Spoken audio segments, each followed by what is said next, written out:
शिवाय. अध्याय 7. भद्राईची कथा व शिवयोगीचा उपदेश. हे विश्वनाथा, तुझ्या लीला अगाध आहेत. 6व्या अध्यायामध्ये तू सिमंतिनीचे आख्यान सांगितलेस. तूच श्रीधर स्वामींना निमित्त केलेस आणि त्यांच्या वाणीतून तूच आपले गुणवर्णन केलेस. व्यासरूपाने तू अवतीर्ण झालास आणि स्वतःला मूर्त रूप दिलेस. आपल्या भक्तांच्या पाप नाहीशा करणाऱ्या अनेक कथा तू सांगितल्यास. आता आणखीन एका कथेचे श्रवण करावे.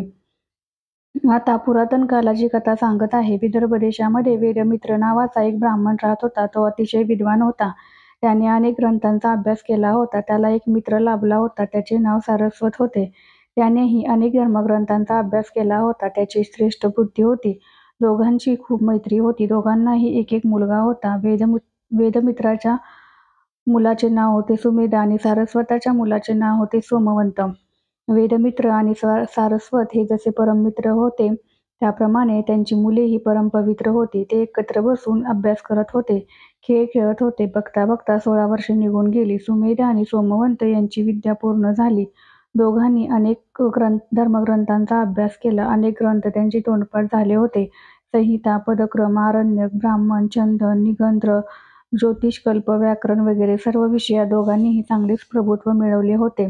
त्यांच्या विद्येचा पाया पक्का झाला होता. शास्त्रशुद्ध सिद्धांताची माहिती झाल्यामुळे त्यांना आता कोणताही विषय अवघड वाटत नव्हता.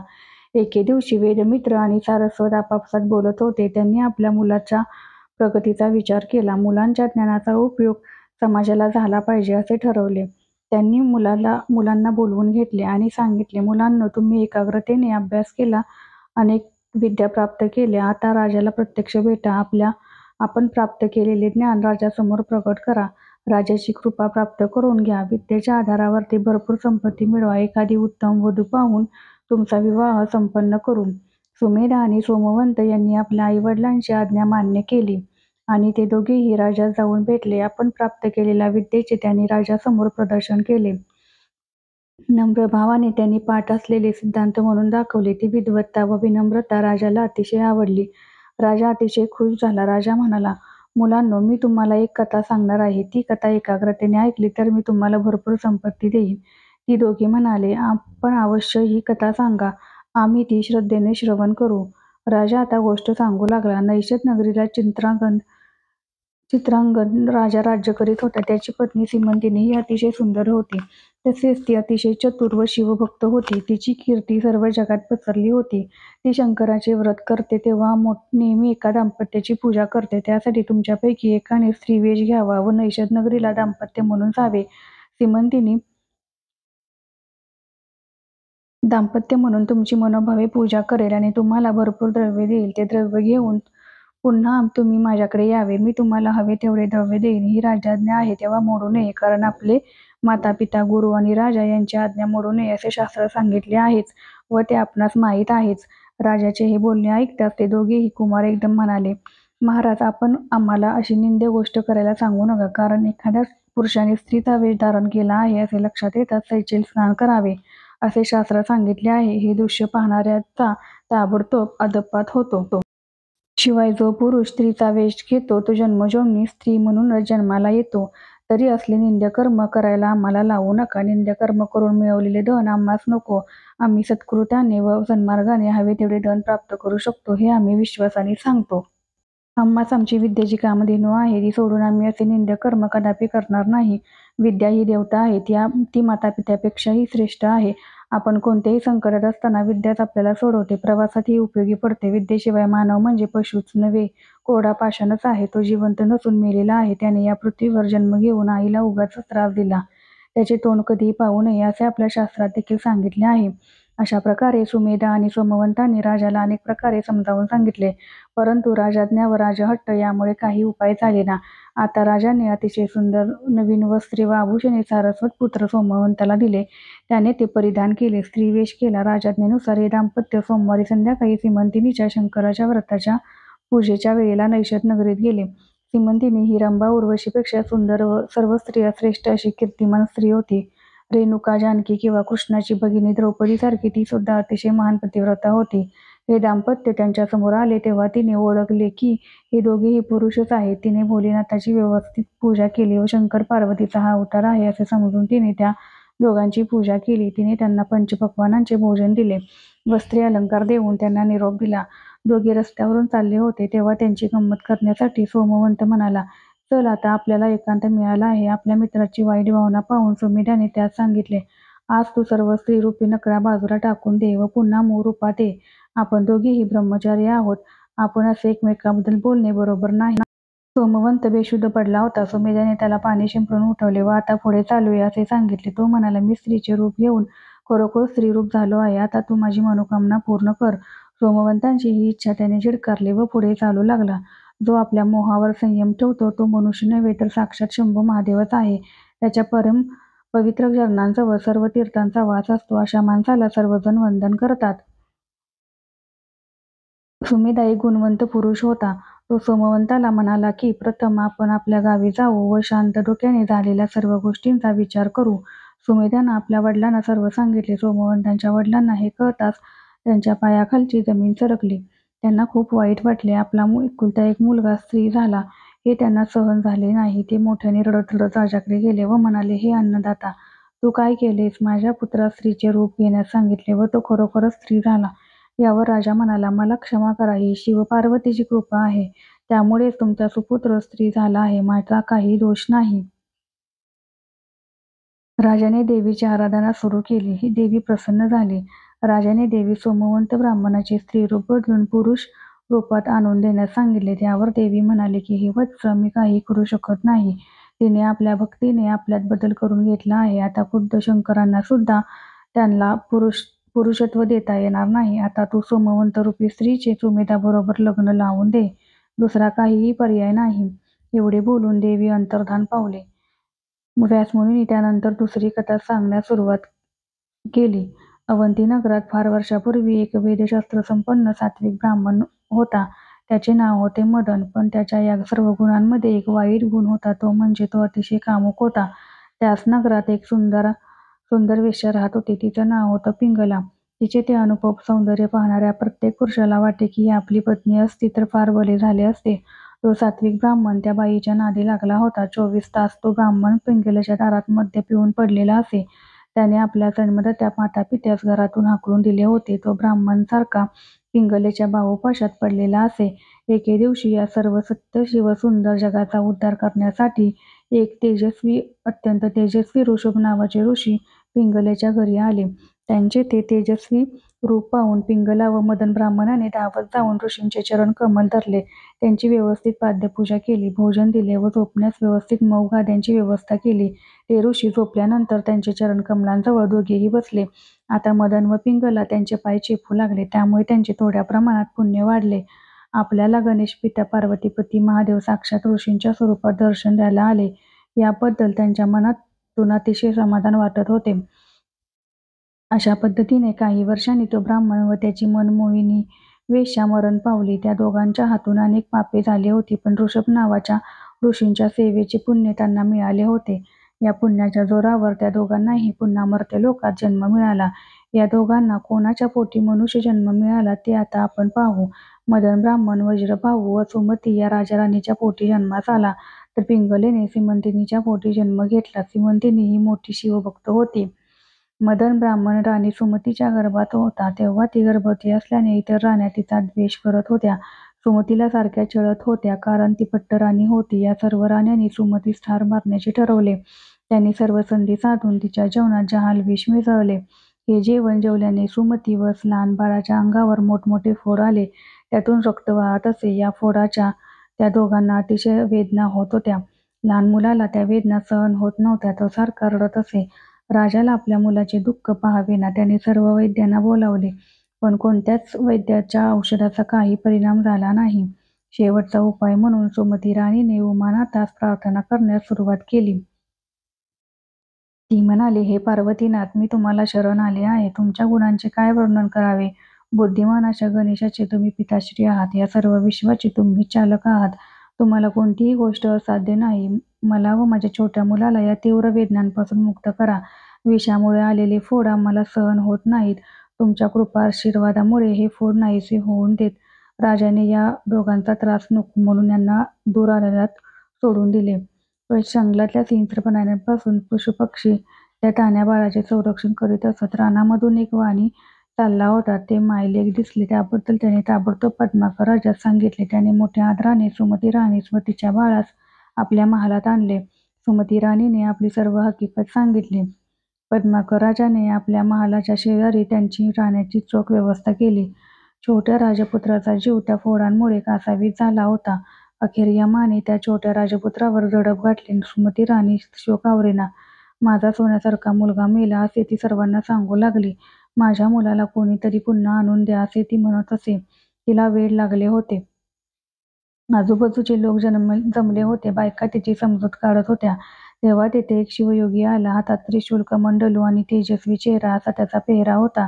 सुमती राणीने त्या शिवयोग्यास आपल्या मुलास पुन्हा जिवंत करण्याची विनंती केली. तो शिवयोगी म्हणाला, हे माते, तुझा मुलगा मृत्यू पावल्याने तुला दुःख होणे साहजिक आहे. पण मला एक सांग, तुझे पूर्वजन्माचे पती, वडील, पुत्र कोठे आहेत? तुझा व त्याचा जेवढा संबंध होता तेवढा आता संपला आहे. तुझ्या मुलाचा आत्मा हे शरीर सोडून गेला. फाटलेली वस्त्रे जशी मनुष्य फेकून देतो तसा आत्मा हे जुने शरीर सोडून नवीन शरीर धारण करतो. मनुष्य या पृथ्वी तलावर 5-50 वर्षे येतो व पुन्हा मरतो.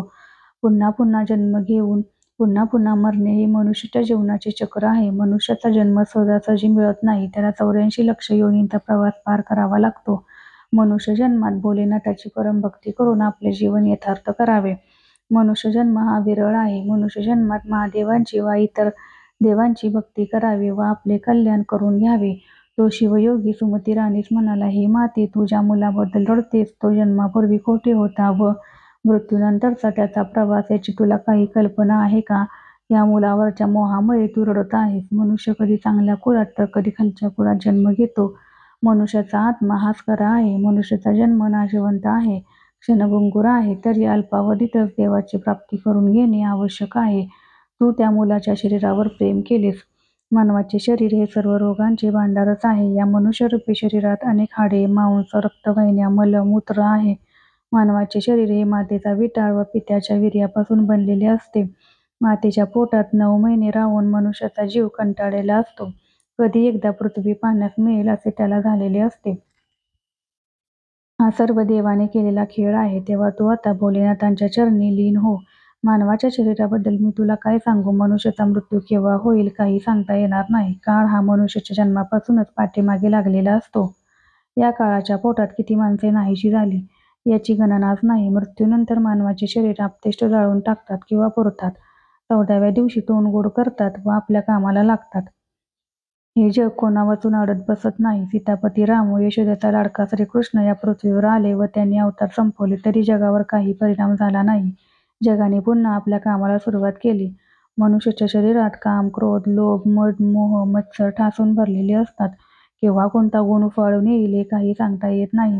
मनुष्याचा जन्म लहानपणी, खेळण्या बागडण्यात, तारुण्यपणात, विषयात तर वार्धक्य आजारात केव्हा संपून जाते कळत नाही. मनुष्याने आपल्या जीवनात निदान क्षणभर तरी देवाचे नाव घ्यावे. देवदेवतांच्या तीर्थक्षेत्री जाऊन यावे. मनुष्याने आपल्या जीवनात पुण्याचा एवढा साठा करावे की त्या पुण्याच्या जोरावर मनुष्यास मृत्यूनंतर मुक्ती मिळेल. मनुष्याने आपल्या 6 षटरिपूवर काबा मिळवावा. या पृथ्वीवर अनेक स्त्री-पुरुष जन्मास येतात. तारुण्यात एकमेकांच्या मोहपाशात गुंततात. मुलांची निर्मिती करतात व जगातून निघून जातात. ते क्षणभर सुद्धा महादेवांचे स्मरण करत नाहीत. प्रपंच हा सर्व मायेचा खेळ आहे. या मायेच्या 2 बाजू असतात. एक जीव व दुसरा शिव. शिव हा नेहमी सावध असतो, फिरत असतो. जो मनुष्य महादेवाला मनोभावे शरण जातो तो जीव हा मोहपाशात अडकलेला असतो व जन्म-मृत्यू चक्रामध्ये फक्त विषयांच्या बलदंड भावपाशातून सुटू शकेल. शिवयोग्याच्या तोंडून हे सर्व आख्यान ऐकल्यानंतर सुमती राणीने त्याला साष्टांग नमस्कार केला. ती म्हणाली, आपण दुसरे कोणीही नसून देवादेव महादेवच आहात. तुम्हाला कोटी कोटी प्रणाम.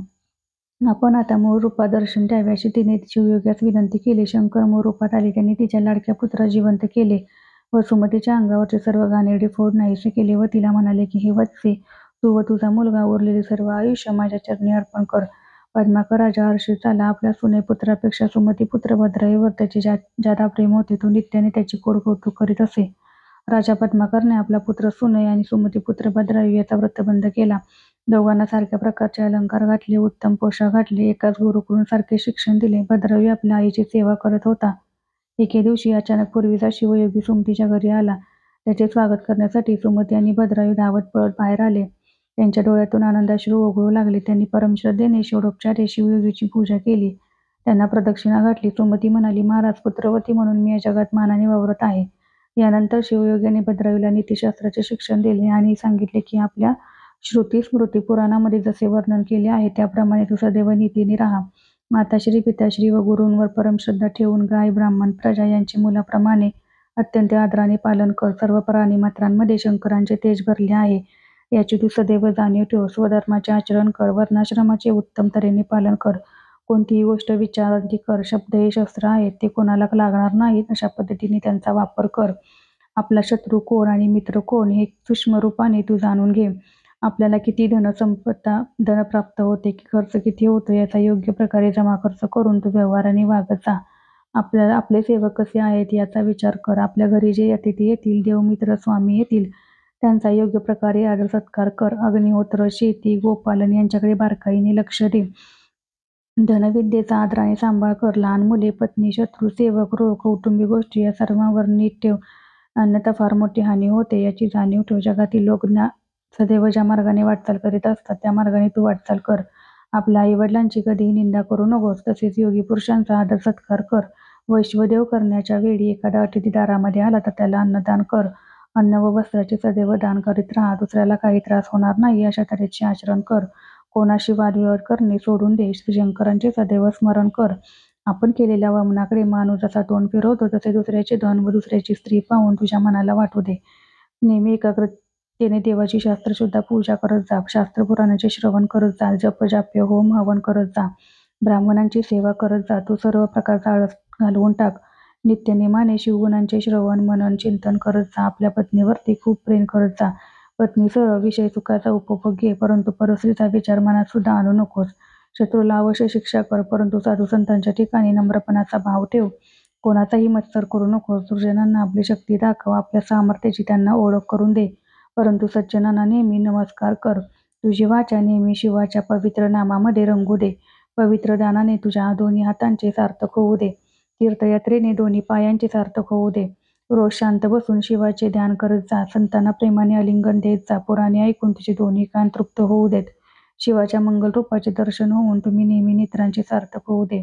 शिवनिर्वाल्याचा तू वास घेत जा. अशा प्रकारे सर्व इंद्रियने नित्य शिवभजनामध्ये रंगून जाऊ देत. तू राज्यामध्ये फिरत जा. कोणी दीन, अज्ञानी, अनाथ असेल त्याच्यावर सदैव कृपा कर. सदैव नेहमी सहकार्य, संतांची नेहमी संतती ठेव. जो देव धर्माला मानत नाही त्याची उपेक्षा कर. दररोज नियमित आहार घेत जा. नियमितपणाने निद्रा घेत जा. शिकार करताना नीतिनियमांचे पालन करत जा. सदैव विद्या, मैत्री, पुण्य, स्मृती, धैर्य, दान, उत्साह यांचे संवर्धन करत जा. आपली संपत्ती कोणाला सांगू नये. आपला अपमान स्वतःच्या मनात ठेवावा. दुष्ट, नास्तिक, अतिशय धूर्त, चोर लोकांना दरबारामध्ये कधी ठेवत जाऊ नको. धर्माविरुद्ध आचरण करणाऱ्या लोकांचे तोंड सुद्धा पाहू नको. आपली पत्नी, पैसा आणि मुलगा यांच्यामध्ये अतिशय आसक्तीने गुंतू नको. संसार करूनही संसारामधून अलिप्त राहा. आपल्या नातेवाईकांबद्दल प्रेम ठेवत जा. कोणत्याही विषयाची सदैव आसक्ती ठेवू नकोस. अंगावर सदैव रुद्राक्ष धारण करत जा. रुद्राक्षाच्या माळा डोक्यावर, गळ्यात, दंडात सर्वत्र बांधत जा. कोणत्याही परिस्थितीत शिवाची आराधना बंद करू नये. आपल्याला संपूर्ण अंगाला भस्म लावत जा, म्हणजे रणांगणामध्ये शत्रूची भीती राहणार नाही. मृत्यूवर विजय मिळवण्यासाठी मृत्युंजय मंत्र म्हणत जा.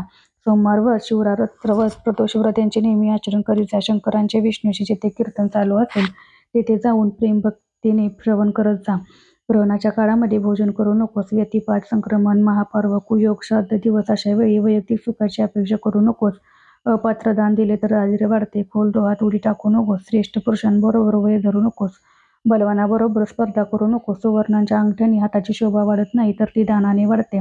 वेगवेगळ्या प्रकारची कुंडले धारण करून कानांची शोभा वाढत नाही, परंतु शिवनामाचे श्रवण करून कानांची शोभा वाढते. ज्याचे बोलणे अतिशय गोड आहे, ज्याची पत्नी दिसावयास सुरेख व पतिव्रता आहे, तो अतिशय श्रीमंत आहे. कोणतीही विपत्ती आली तर धैर्य सोडू नको. युद्धामध्ये पराक्रम करावा. जेथे शिवलिंगाची पूजा होत नसेल तेथे जाऊन पूजा करावी. ब्राह्मणांचा कधी द्वेष करू नये. संतांचा सहवास कधी सोडू नये. कोणावर उगाच रागवू नये. दुसऱ्यावर ओढू नये. सदैव चांगली कर्मे करीत राहणारा तो शंकरांचा खरा भक्त असतो, हे पक्के लक्षात ठेव. पृथ्वीवर चमचम चमकणारी अनेक रत्ने आहेत, पण ती रत्ने खोटी आहेत. या पृथ्वीवर 4च खरी रत्ने आहेत. आपण खातो ते अन्न, पितो ते पाणी, बोलत असलेली वाणी आणि औदार्य. कोणाचेही कधी उणे काढू नये आणि मर्मावर बोट ठेवू नये. श्रेष्ठ मंडळींचे नेहमी आशीर्वाद घ्यावे. कोणत्याही परिस्थितीत स्वधर्म सोडू नये. पूर्वीचा शत्रू मित्र जरी झाला तरी त्याच्यावर विश्वास ठेवू नये. पोटच्या मुलाप्रमाणे प्रजेचे पालन करावे. गुरु आणि देव एकच आहेत याची जाणीव ठेवावी. संपत्ती आणि विद्येचा गर्व करू नये. स्वरूपाचा खरा अलंकार म्हणजे त्याचे सद्गुण. गुणांचे अलंकार म्हणजे ज्ञान. ज्ञानाचे भूषण म्हणजे केलेली क्षमा आणि शांती. हे कायमचे लक्षात ठेव. कुल, शील, विद्या, संपत्ती, राज्य, तप आणि तारुण्य या गोष्टीचा कधीही अहंकार बाळगू नकोस. शिवयोग्याने अशा प्रकारे भद्रायूला उपदेशाचे अमृतपान करवले. जो कोणी शिवयोग्याने केलेल्या उपदेशाप्रमाणे वागेल त्याला सर्व संपत्तीचे सुख प्राप्त होईल. या अध्यायामध्ये प्रत्यक्ष शिवशंकरांचे वास्तव्य आहे. या अध्यायाचे पारायण करणे म्हणजे शंकरांना प्रदक्षिणा घालण्यासारखे आहे. जो नित्य नियमाने याचे पारायण करील तो जीवनामध्ये यशस्वी होईल. ही कथा म्हणजे हिमालय पर्वत आहे. भक्ती ही त्याची कन्या महाशक्ती पार्वती आहे. या पार्वतीचे पाणी ग्रहण करून शंकरांनी येथे वास्तव्य केले आहे. पुढील कथेत शिवयोगी भद्रायूवर कृपेचा वर्षाव करतील ती कथा आपण ऐकूया.